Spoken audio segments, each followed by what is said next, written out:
Bismillahirrahmanirrahim. Qala al-musannifu rahimahullah wa nafa'ana bihi wa bi ulumihi wa bidaraini amin ya rabbal alamin. Saudara-saudaraku yang dirahmati Allah Subhanahu wa taala, bagaimana hukumnya seorang yang berpindah-pindah madhab? Bagi orang awam, apakah wajib menetap pada satu madhab saja? Madhab itu adalah metodologi dalam penetapan hukum, misalnya dalam urusan fikih, mengikuti salah satu madhab dari 4 madhab yang urutannya adalah yang pertama, generasi pertama madhab adalah Imam Hanafi atau yang disebut dengan madhab Hanafiyah.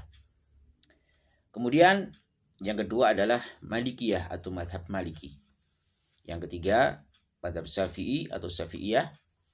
Kemudian yang keempat adalah madhab Hambali atau Hambaliyah. Bagaimana hukumnya orang yang sudah menetap, sudah mengikuti satu madhab, misalnya Syafi'i, kemudian dia pindah madhab, apakah boleh atau tidak, atau harus menetap pada satu madhab saja?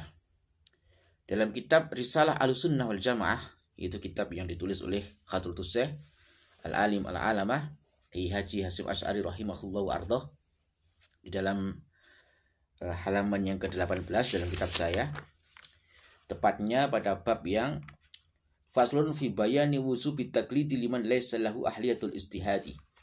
Di dalam fasol yang menerangkan tentang wajibnya bertaklid bagi orang awam, ya. Orang awam itu yang seperti apa? Yaitu orang yang tidak memiliki kemampuan, keahlian dalam melakukan istihad.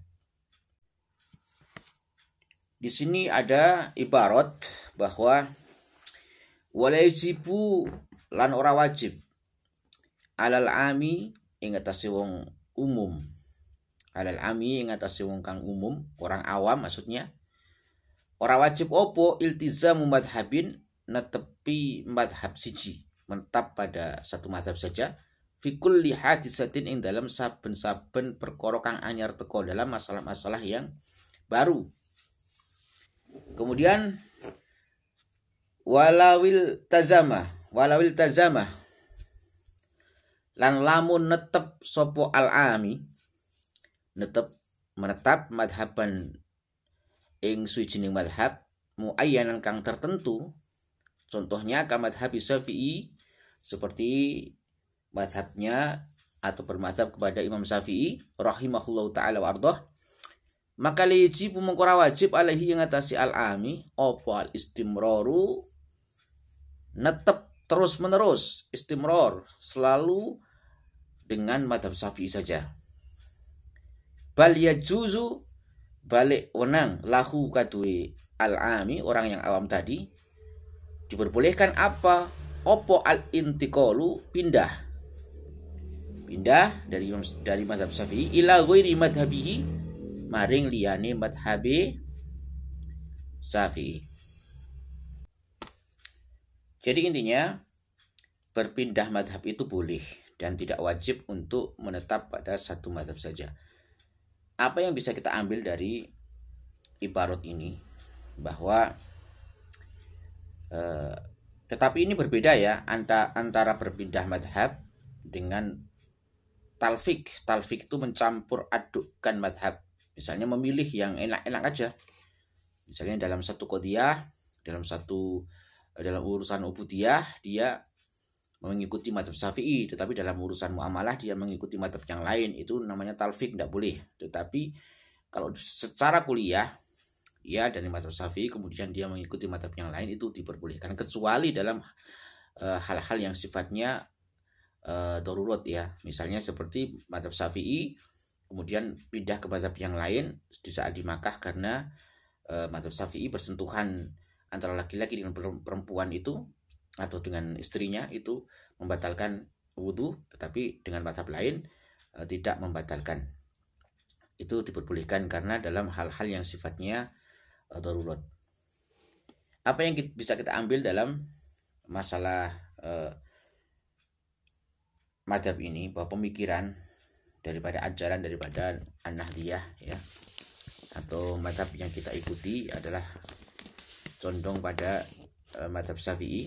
Artinya NU itu kan lebih cenderung condong kepada satu madhab, yaitu madhab Syafi'i, tetapi bukan berarti menolak madhab-madhab yang lain, tidak menafikan tiga madhab yang lain.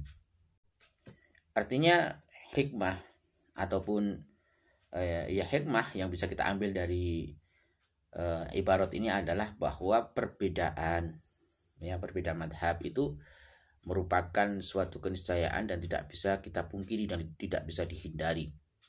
Jadi tidak masalah.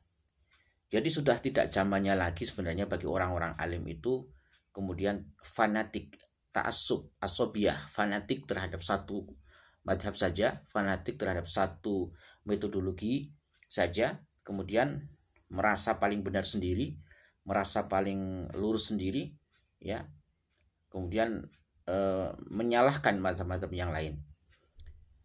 Makanya kalau ada perbedaan pendapat para ulama, itu hal-hal yang sifatnya ijtihadi, yang sifatnya adalah bersumber dari dalil-dalil yang dhanni, bukan dalil-dalil yang qat'i, maka itu tidak dipermasalahkan dan boleh-boleh saja, asalkan yang berbeda itu adalah para ulama. Para ulama tentu saja memiliki kapasitas itu karena memiliki kemampuan di dalam melakukan ijtihad. Jadi intinya kita jadi orang Islam tidak usah alergi dengan perbedaan. Jadi orang NU tidak usah terlalu fanatik NU sehingga fanatik itu bisa membutakan mata hati kita di dalam melihat kebenaran-kebenaran dari madhab yang lain atau kelompok yang lain, ya. Ber-NU dengan baik adalah cara ber-NU dengan baik tentu saja dengan tetap menjaga pemikiran-pemikiran NU, tetapi tidak kemudian langsung merasa pemikirannya yang paling benar dan menyalahkan pemikiran-pemikiran yang lain. Semoga bermanfaat. Al-Fakir secara ilmu, dalam kitab referensinya adalah kitab Risalah Ahlussunnah wal Jamaah. Semoga bermanfaat. Mohon maaf kalau ada kekurangan dan kesalahan, baik dari segi bacaannya, dari segi i'rabnya, dari segi tarkibnya. Mohon dimaklumi dan dimaafkan, dan silahkan para santri, para alumni-alumni pondok pesantren, dan juga para kiai yang melihat konten ini diluruskan. Wallahu a'lam bishawab.